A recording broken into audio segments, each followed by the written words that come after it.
소파에 앉아 조금 기다리자 며느리가 아이를 안고 나왔습니다. 아이구야, 우리 강아지 얼굴 좀 보자. 할머니가 안아볼까? 안 돼요. 손대지 마세요. 어머님한테 병균 같은 거 옮으면 어떡해요? 나 오자마자 손 씻었어. 외투도 벗었고. 그런 문제가 아니에요. 아기가 아직 어려서 자극에 민감하거든요.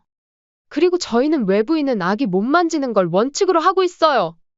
여긴 저희 집이니까 저희 방식은 지켜주셔야죠. 눈으로만 보세요. 하지만 안사도는 아들네 집에 머물며 손주를 안고 쓰다듬고 뽀뽀까지 한 사실을 정씨는 알고 있었습니다. 며느리는 오직 정씨에게만 외부인이라며 선을 그었죠. 됐어. 안아볼 생각도 말았어야지. 애초에 이럴 거면 뭐하러 부른 거야? 내가 병균 덩어리니 외부인이니 뭐니 하는 소리까지 들어가며 여기 왜 왔는지 모르겠다. 안사돈한테는 한 번도 그런 적 없었잖아.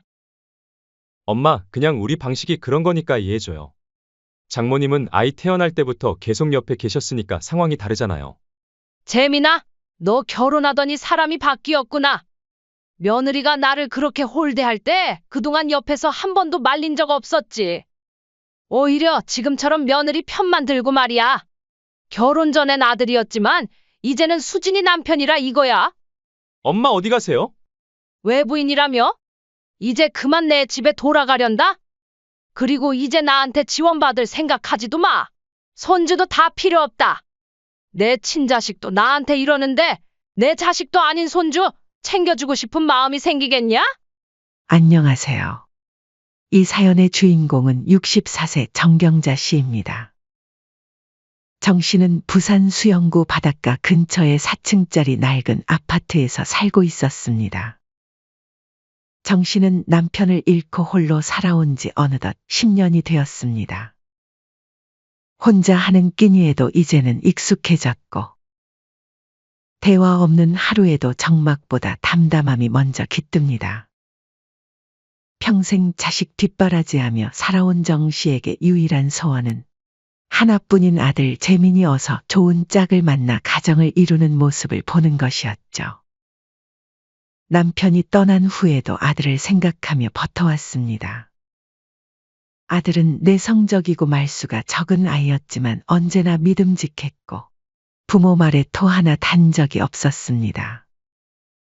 서울에서 대학을 졸업한 후엔 바로 취직해 혼자 자취를 해왔고 부모에게 연애 얘기는 한 번도 꺼낸 적이 없는 아이였죠.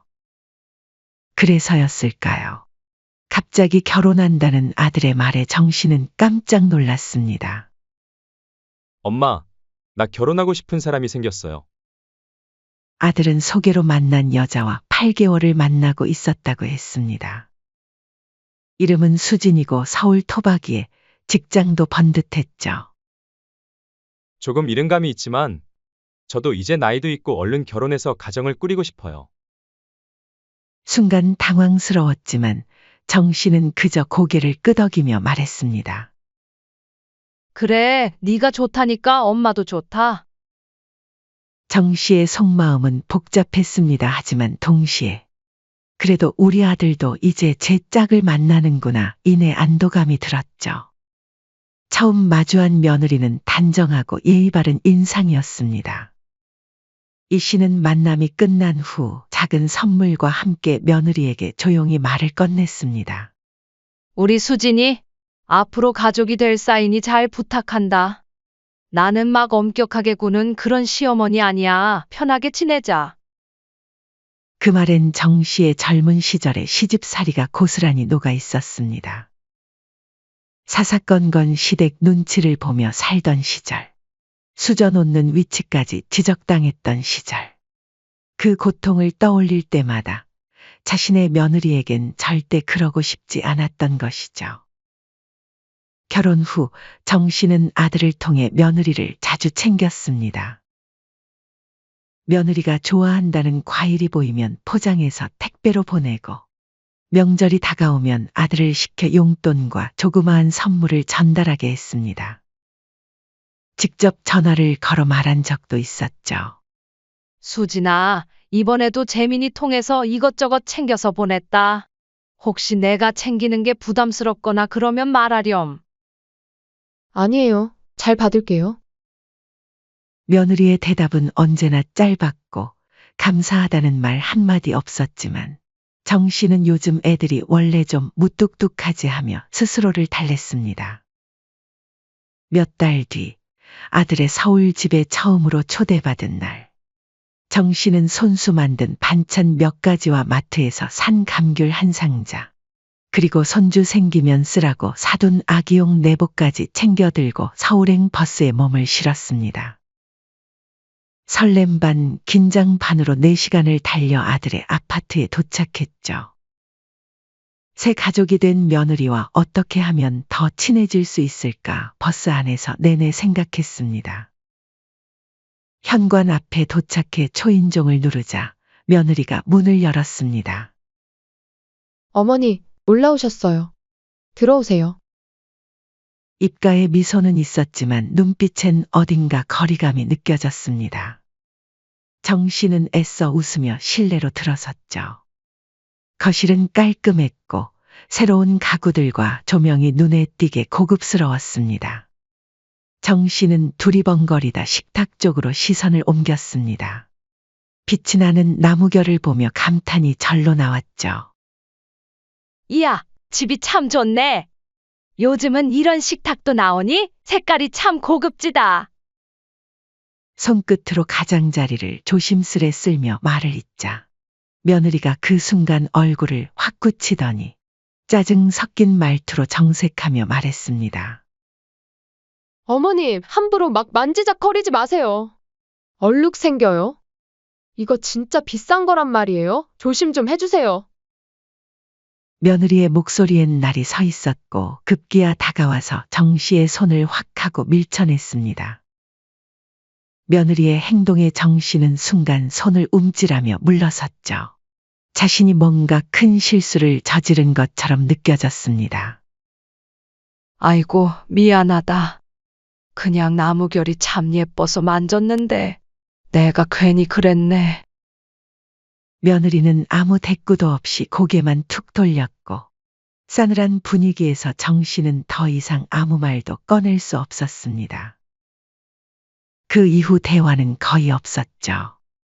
시어머니가 처음 집에 왔음에도 며느리는 차도 한 잔 나오는 법도 없었고 계속 휴대폰을 만지작거리거나 가끔 아들과 눈빛만 주고받았습니다. 정 씨는 아들과 눈을 마주치려 했지만 아들은 며느리 옆에 앉아서 정 씨의 시선을 피했습니다. 불편하게 앉아있던 와중에 40분쯤 지나자 며느리가 정 씨에게 말했습니다. 어머님, 시간이 많이 늦었네요. 늦게 가면 버스 없지 않아요? 저희 저녁 준비해야 돼서요. 어머님은 이제 슬슬 가보셔야죠? 정경자 씨는 순간 멍해졌습니다. 마치 쫓기듯 내보내는 듯한 말투였죠. 식사는커녕 차 한 잔도 대접받지 못한 채 몸을 일으키며 정 씨는 멋쩍게 말했습니다. 그래, 너희 바쁠 텐데 오래 있어봐야 민폐지. 현관으로 향하는 발걸음 뒤로 며느리는 인사도 제대로 하지 않은 채 조용히 부엌으로 들어갔습니다. 아들은 그저 멀뚱히 서 있다가 작은 목소리로 말했죠. 엄마, 조심히 들어가요. 그 목소리에는 미안함보다는 형식적인 인사에 가까운 무심함이 묻어 있었습니다. 정 씨는 더는 아무 말도 하지 않고 아들의 집을 떠났습니다. 돌아오는 버스 안에서 정 씨는 아들과 며느리에게 깊은 서운함을 느꼈습니다. 그날 밤 집에 도착하자마자 아들에게 전화를 걸었습니다. 망설이다가 꺼낸 말은 조심스러웠죠. 재민아, 수진이가 나를 좀 많이 불편해 하더라. 내가 뭐 실수라도 했니? 엄마, 수진이 원래 예민해요. 정리된 거 흐트러지면 싫어하는 성격이야. 결벽증이 있어서 집에 누구 오면 예민해져. 그래도 그렇게까지 할 필요는 없었잖아. 너도 옆에서 봤잖니? 내가 식탁 좀 만졌다고 소리를 빽 지르며 밀치질 않나? 그러니까 엄마는 왜 남의 집 물건을 만져? 조심했었어야지. 남의 집, 아들의 입에서 나온 그 단어가 정 씨의 가슴을 더 크게 울렸습니다. 그 집은 분명 아들이 사는 집이었습니다. 그런데 아들의 입에서 남의 집이라는 말이 나올 줄은 몰랐습니다. 재민아, 내가 결혼하고 아들네 처음 가서 식사 한 끼는커녕 차 한 잔도 대접 못 받고 그렇게 쫓겨나듯 왔는데 거기서도 네 마누라 편만 드니? 엄마 정말 서운하다. 하지만 아들의 대답은 싸늘했죠. 엄마, 우리가 일부러 그런 것도 아니고. 엄마도 좀 이해해줘요. 에휴, 됐다. 말을 말자. 시간이 흘러 결혼하고 처음으로 아들 집을 다녀온 지 한 달쯤 지났을 무렵 정 씨는 아들에게서 뜻밖의 전화를 받았습니다. 아들의 목소리는 조심스러웠지만 어딘가 들떠있는 듯했죠. 엄마, 수진이 임신했어요. 정 씨는 한순간 말을 잇지 못했습니다. 아, 나도 드디어 할머니가 되는구나.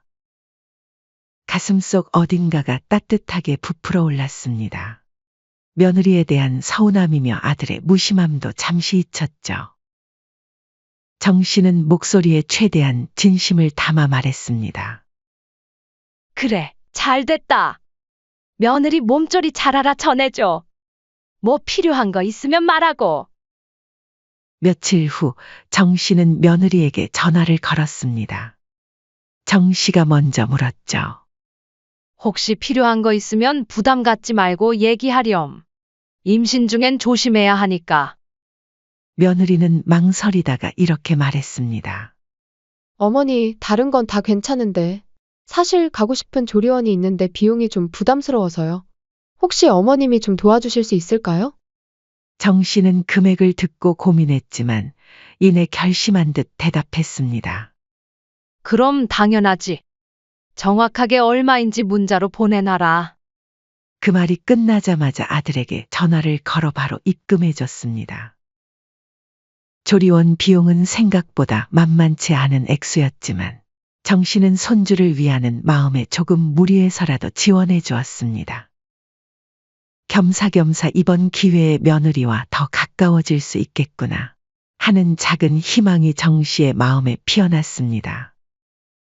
이렇게라도 가족의 연결고리가 생겼다는 것이 기뻤고 며느리에게 시어머니로서 든든한 뒷배가 되어주고 싶었습니다. 그러나 조리원 출산용 돈, 육아용품 등 정 씨의 열렬한 지원에도 불구하고 손주 윤우가 태어나고 몇 달이 지나도록 정 씨는 손주 얼굴 한 번을 못 봤습니다. 정 씨는 서운함에 전화로 아들을 붙잡고 물었죠. 윤우는 언제쯤 보러 갈 수 있니? 길게도 안 있을게. 우리 강아지 얼굴만이라도 좀 보고 싶구나. 엄마, 지금은 좀 힘들어. 수진이 아직 몸조리 중이라 신경이 많이 예민해요. 조금만 기다려줘. 조리원을 나오고 몇 달이나 더 지난 지금까지 몸조리 중이라는 며느리가 정 씨는 이해가 잘 안 갔지만 며느리의 몸 상태를 생각해 더 조르지 않았습니다. 기다려달라던 말은 그로부터 3달이 더 지나고도 여전히 그대로였습니다. 정 씨는 참으며 기다렸지만 마음 한 구석에는 의문이 자라고 있었습니다. 아들과 며느리는 왜 이렇게 오랫동안 손주를 보여주지 않는 걸까? 무슨 이유라도 따로 있는 건가? 하지만 어느 주말 오후 정 씨는 우연히 불편한 진실 하나를 알게 되었습니다.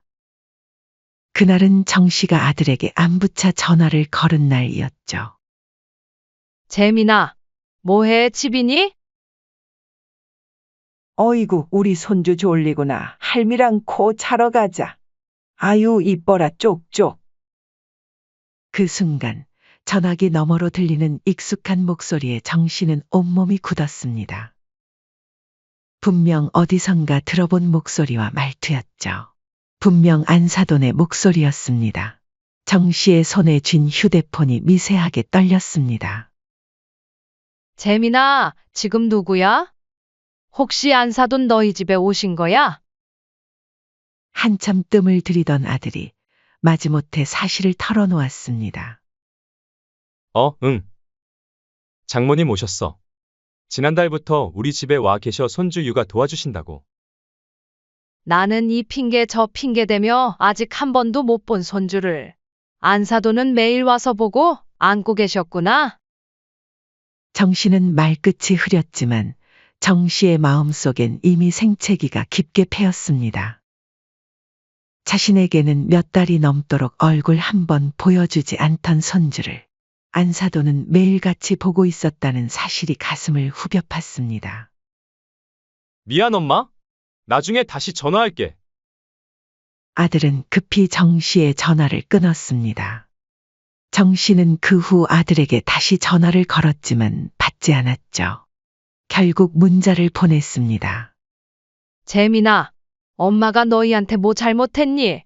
왜 안사돈한테만 손주를 보여주고 나한테는 안 보여주는 거야? 해도 너무한 거 아니야? 한참 후에야 돌아온 아들의 답장은 더 서운했습니다. 엄마, 아무래도 수진이한테는 장모님이 더 편하잖아요. 때 되면 손주 보여드릴게요. 보채지 좀 마세요. 그 후로 손주 윤우가 태어난 지 1년이 흘렀습니다. 손주의 돌이 다가올 즈음 갑작스럽게 며느리에게서 전화가 걸려왔습니다. 어머님, 저희 돌잔치는 안 하기로 했어요. 그냥 사진만 간단히 찍으려고요. 요즘 다들 간단히 하잖아요. 그래, 뭐 요즘은 그렇게들 하기도 하지. 돌잔치는 안 하지만 그래도 손주 돌인데 돌 선물은 해주실 거죠? 현금도 괜찮고요. 아니면 금반지도 좋아요. 며느리의 뻔뻔스러운 말에 정 씨는 순간 말문이 막혔습니다. 얘가 제정신인가? 1년이 넘도록 손주 얼굴 한번 제대로 못 봤는데 돌 선물은 보내달라고. 정 씨는 더 이상 참을 수 없었습니다. 수진아, 인간적으로 손주 얼굴은 한번 보여주고 그런 말 해야 하는 거 아니니? 나한테 보여주지도 않고 선물부터 챙기겠다는 건 좀 도둑놈 심보 같네. 며느리는 잠시 말을 잇지 못하더니 다소 뜸을 들인 후 대답했습니다. 그럼 시간 한번 내볼게요. 다음 주 주말에 시간 괜찮을 것 같아요. 정 씨는 돌 선물 받으려고 허락해주는 건가 하는 의문이 들었지만 그래도 드디어 손주를 볼 수 있다는 기대에 마음이 설레었습니다. 다음 주 주말이 되고 정 씨는 오랜만에 아들네 아파트로 발걸음을 옮겼습니다. 버스를 타고 선물 가방을 들고 손 씻는 알콜 티슈까지 챙겨가며 설레는 마음 반 긴장 반으로 집을 찾았습니다. 손주는 얼마나 자랐을지도 궁금했죠. 정 씨가 현관 앞에 서자 초인종을 누른 지 10초 만에 문이 열렸습니다. 며느리는 오랜만에 보는 시어머니를 반갑게 맞이해주기는 커녕 불편한 표정을 지으며 소리쳤습니다. 어머니, 오셨으면 손부터 씻고 들어오세요. 거기 오른쪽이 화장실이에요. 며느리는 차가운 말투로 화장실을 가리켰습니다. 이내 정 씨는 조용히 화장실로 향했습니다. 손을 씻고 겉옷을 벗은 후 조심조심 거실로 들어왔습니다. 소파에 앉아 조금 기다리자 며느리가 아이를 안고 나왔습니다. 작은 얼굴, 동그란 눈망울. 사진으로만 봤던 손주를 보자 반가움에 정 씨는 자리에서 조심히 일어나 팔을 벌렸습니다. 아이구야, 우리 강아지 얼굴 좀 보자. 할머니가 안아보자. 그러나 며느리는 몸을 돌려 아이를 품에 더 꼭 끌어안았습니다. 그리고 단호하게 말했죠. 안 돼요. 손 대지 마세요. 어머님한테 병균 같은 거 옮으면 어떡해요? 저희는 아기 만질 땐 샤워까지 하고 옷도 갈아입는 걸 원칙으로 하고 있어요. 정 씨는 잠시 얼어붙었습니다. 나 오자마자 손 씻었어. 외투도 벗었고. 그런 문제가 아니에요. 아기가 아직 어려서 자극에 민감하거든요. 그리고 어머님은 외부인이시잖아요. 여긴 저희 집이니까 저희 방식은 지켜주셔야죠. 순간 방 안의 공기가 차갑게 식었습니다.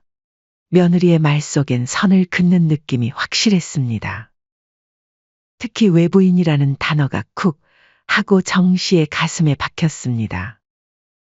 정 씨는 충격을 받고 겨우 의자에 앉아 조용히 숨을 골랐습니다. 눈앞에서 며느리가 아이 이마에 뽀뽀하는 걸 보며 그 장면이 자신에겐 허락되지 않는다는 사실이 참 서러웠죠. 문득 지난번 아들과 통화 중 들었던 안사돈의 목소리가 떠올랐습니다. 안사돈은 아들의 집에 머물며 아이를 안고 쓰다듬고 뽀뽀까지 하고 있었습니다. 낯설지도 어색하지도 않았습니다. 안사돈은 아들과 며느리의 집에 너무도 자연스럽게 녹아든 가족이었습니다. 하지만 정 씨는 손을 깨끗이 씻고 말도 조심히 하고 며느리가 시키는 대로 움직였는데도 불구하고 외부인 취급을 받았죠. 그 순간 정 씨는 깨달았습니다. 며느리에게 가족은 며느리의 친정만을 뜻하는 것이었고 자신은 가족이 아닌 단지 자신의 집에 잠깐 들른 외부인일 뿐이었다는 것을 말입니다. 정 씨는 그 사실이 뼛속까지 서러웠습니다. 자신이 준 조리원 비용으로 며느리는 회복했고 보낸 선물과 용돈으로 손주는 자랐지만 정작 자신은 그 손주를 안아볼 수조차 없는 사람이었습니다. 아무리 잘해보려 애써도 자신은 결국 외부인일 뿐이었으니까요. 그 후로 흐르는 시간 동안 정 씨는 아들과 며느리가 지켜보는 가운데 소외된 손님처럼 소파에 앉아 있었습니다. 됐어. 안아볼 생각도 말았어야지. 애초에 이럴 거면 뭐하러 부른 거야? 내가 병균 덩어리니 외부인이니 뭐니 하는 소리까지 들어가며 여기 왜 왔는지 모르겠다. 정 씨의 목소리에는 서운함이 묻어났습니다. 이내 곧 아들이 나섰습니다. 엄마, 그냥 우리 방식이 그런 거니까 이해해줘요. 장모님은 아이 태어날 때부터 계속 옆에 계셨으니까 상황이 달라. 끝까지 며느리의 편만 드는 아들의 말에 정 씨는 겨우 참아온 인내심의 끈이 마침내 끊어졌습니다. 정 씨는 천천히 고개를 돌려 아들을 바라봤습니다. 그 눈빛은 마치 남을 보는 듯 싸늘했죠. 재민아, 너 결혼하더니 사람이 바뀌었구나. 며느리가 나를 홀대할 때 옆에서 한 번도 말린 적 없었지. 오히려 지금처럼 편만 들고 말이야. 내가 낳고 키운 자식인데 말투 하나에도 이젠 내 자식처럼 안 느껴진다. 결혼 전엔 아들이었지만 이제는 수진이 남편이라 이거야. 조용히 자리에서 일어난 정 씨는 가방을 챙기고 신발을 신기 시작했습니다. 엄마 어디 가세요? 외부인이라며? 이제 그만 내 집에 돌아가련다? 이제 나한테 지원받을 생각하지도 마. 손주도 다 필요 없다. 남한테 퍼주는 바보짓 이제 그만할란다? 며느리는 묵묵히 아이만 안고 있었고 아들은 우물쭈물하며 어찌할 바를 몰랐습니다. 아들이 다급히 따라 나섰습니다. 엄마, 갑자기 왜 그래요? 진정하세요.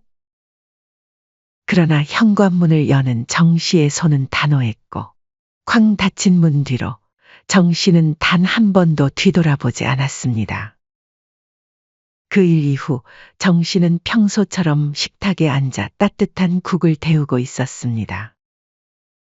혼자 먹는 밥상이었지만 마음은 이상하리만치 편했습니다. 그동안 계좌로 돈을 보내고 나서 괜히 마음이 쓰였던 날들, 손주 얼굴 한번 보내겠다고 며느리 비위를 맞추던 일들. 그 모든 게 이제는 없었죠. 바로 그때 휴대폰 화면에 우리 아들이라는 이름이 떴습니다. 부재 중 전화가 이미 서너 통 있었습니다. 처음엔 무시했지만 다시 울리는 벨소리에 무슨 꿍꿍이인가 싶어 정 씨는 전화를 받았죠. 엄마, 통화 괜찮으세요? 간만에 듣는 아들의 목소리였습니다. 용건만 간단히 말해. 전화를 건 아들의 목소리는 어딘가 조심스러웠고 잠시 머뭇거리다가 한숨을 내쉬며 말을 꺼냈습니다. 그게 아내 육아휴직이 끝나서 다음 달부터 다시 출근해야 하는데 장모님이 허리 디스크가 갑자기 심해지셔서 아이를 못 봐주시겠대요. 어린이집도 대기가 꽉 차서 당장 보낼 수도 없고, 엄마가 혹시 1년만, 아니 몇 달만이라도 도와주실 수 있을까 해서요. 정 씨는 그 말을 듣는 순간 실소가 터져 나왔습니다. 아들이 이제 와서 무슨 염치로 손주를 맡아 달라며 전화를 한 걸까요? 순간 정 씨의 머릿속에 여러 기억들이 스쳐 지나갔습니다. 손주 얼굴도 못 보면서 조리원 비용 보태주고 아기 옷 보내주고 100일의 용돈 보냈던 날들. 정 씨는 아들을 똑바로 쳐다보며 어이없다는 듯 말을 이었습니다. 너희가 그랬잖니. 나는 외부인이라고. 외부인은 애 만지면 안 되는 거 아니었어? 엄마, 그건 그때 아내가 예민해서 그랬던 거고, 지금은 아니야. 엄마 손주 좋아하시잖아요. 오셔서 마음껏 안고 예뻐해 주실 수 있어요. 참 수진이도 그날 일 반성 많이 했대요. 그 말과 동시에 며느리가 전화기를 바꿔들었습니다. 평소 같지 않게 비굴한 목소리였죠. 어머님, 그땐 정말 제가 철없었어요. 정신없고 첫아이라 너무 예민해져서 지금은 정말 마음 열고 아이도 친할머니랑 좋은 시간도 보냈으면 해서요. 정 씨는 피식 웃었습니다. 수진아, 그동안 내가 나한테 했던 일들 전부 까먹은 거야? 처음 집에 초대해서도 홀대하고, 손주 보러 가서도 병균 취급하면서 손도 못 대게 하고, 결정적으로 시댁이랑 친정이랑 차별했잖아. 난 아직도 그날 일들이 생생해. 그리고 너희 집에서 나올 때 속으로 다짐했어. 이젠 다시는 손주 때문에 자존심 꺾으며 아들 며느리 비위 안 맞추겠다고 말이야. 정 씨의 목소리는 나지막했지만 그 어느 때보다 단호했죠. 아들이 다시 전화를 바꿔 들었습니다. 엄마, 진짜 봐줄 사람이 없어요. 부탁이에요. 엄마밖에 없어요. 그래도 미우나 고우나 가족이잖아요. 정 씨는 아들의 입에서 나온 가족이라는 말에 쓴웃음을 지었습니다. 가족? 일 없을 때는 외부인이라더니 손 필요하니까 가족이야. 며느리가 다급하게 다시 전화를 받았습니다. 어머님, 진짜 부탁드릴게요. 제가 다 잘못했어요. 앞으로는 어머님 시키시는 거 다 따를게요. 맞아요, 엄마. 이번만 도와주시면 정말 잘할게요. 그 말을 들은 정 씨는 마지막 일침을 날렸습니다. 수진아, 내가 예전에 그랬지? 아기한테 병균 옮으면 어떡하냐고. 안심해라. 앞으로도 쭉 멀리 있을 거니까. 엄마, 정말로 안 도와주실 거예요? 정 씨는 천천히 고개를 끄덕였습니다. 그래. 안 도와줄 거야. 손주 핑계도 더는 소용없어. 내 친자식도 나한테 이러는데 막말로 내 자식도 아닌 손주 챙겨주고 싶은 마음이 생기겠니? 정 다 뗐다. 뚝. 전화를 끊으며 정 씨는 한숨을 내쉬었습니다. 그 한숨엔 슬픔도 후회도 미련도 없었습니다. 오히려 이상하게도 후련했습니다. 한동안 정 씨는 전화기를 내려놓고 그냥 앉아 있었습니다. 전화가 온 후로도 아들과 며느리는 계속해서 문자와 전화 폭탄을 날려댔습니다. 하지만 정 씨는 한 번도 응답하지 않았죠. 정 씨는 그날 이후 단 한 번도 아들네 집을 찾지 않았습니다. 전화도 메시지도 어떤 연락도 먼저 하지 않았죠. 예전엔 뭔가 일이 생기면 제일 먼저 손 내밀던 사람이었지만 지금은 그 손을 거두는 법을 배우고 있었습니다. 냉장고를 반찬으로 가득 채우던 날들, 손주가 좋아하겠다며 고른 옷이며 장난감도 모두 멈췄죠. 더는 아들 집에서 종노릇하는 자신이 아니었습니다.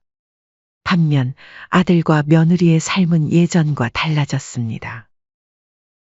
처음에는 잘 지내는 듯 보였지만 몇 달이 지나자 정 씨는 동네 지인을 통해 슬며시 흘러나오는 소문을 듣게 되었습니다.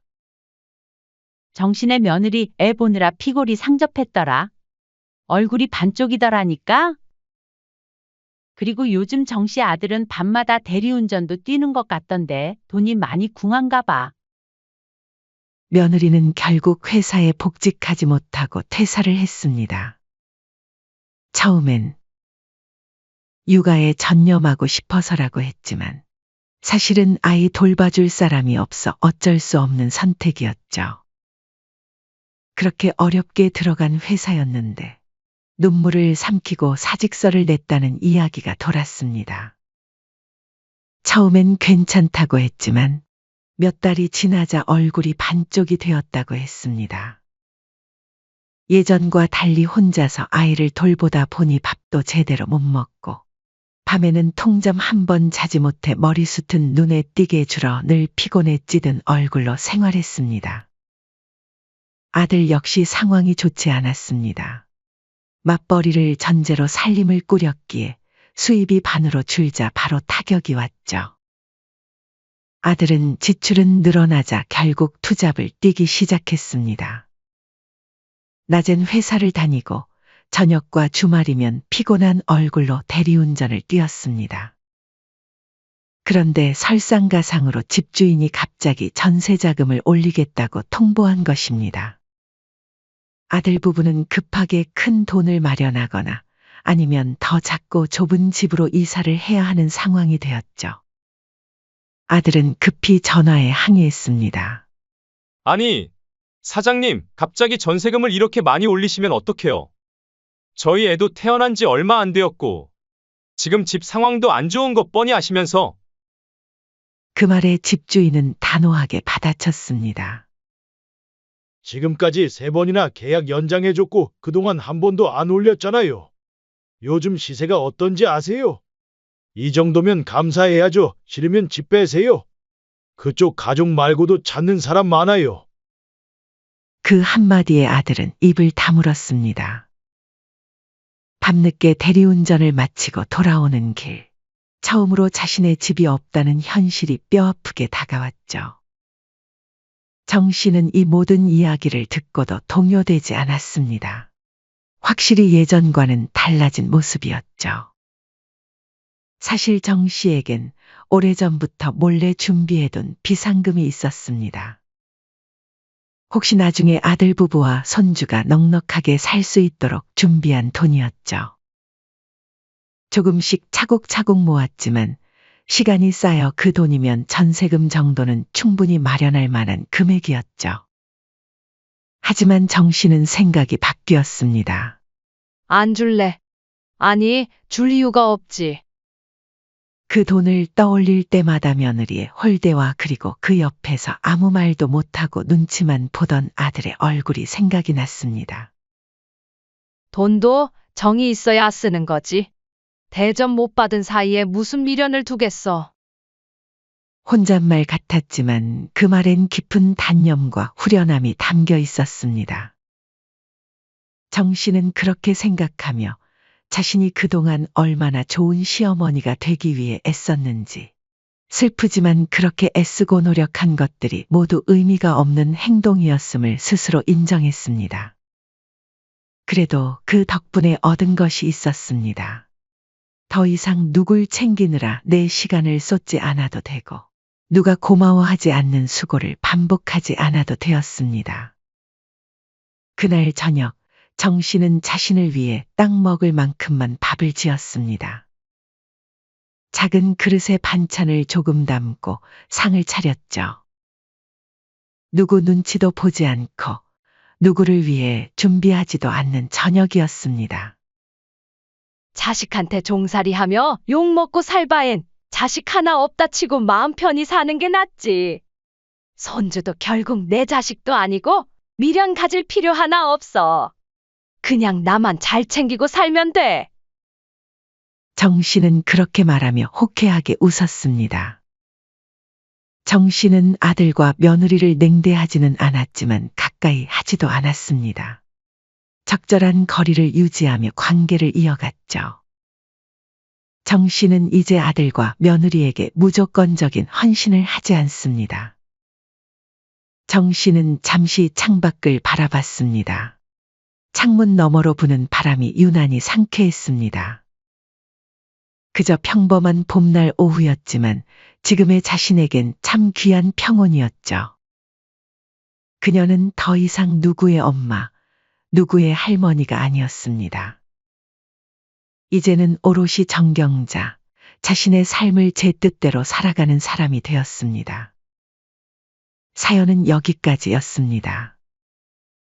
구독, 좋아요, 댓글은 영상 제작에 큰 힘이 됩니다. 시청해 주셔서 감사합니다.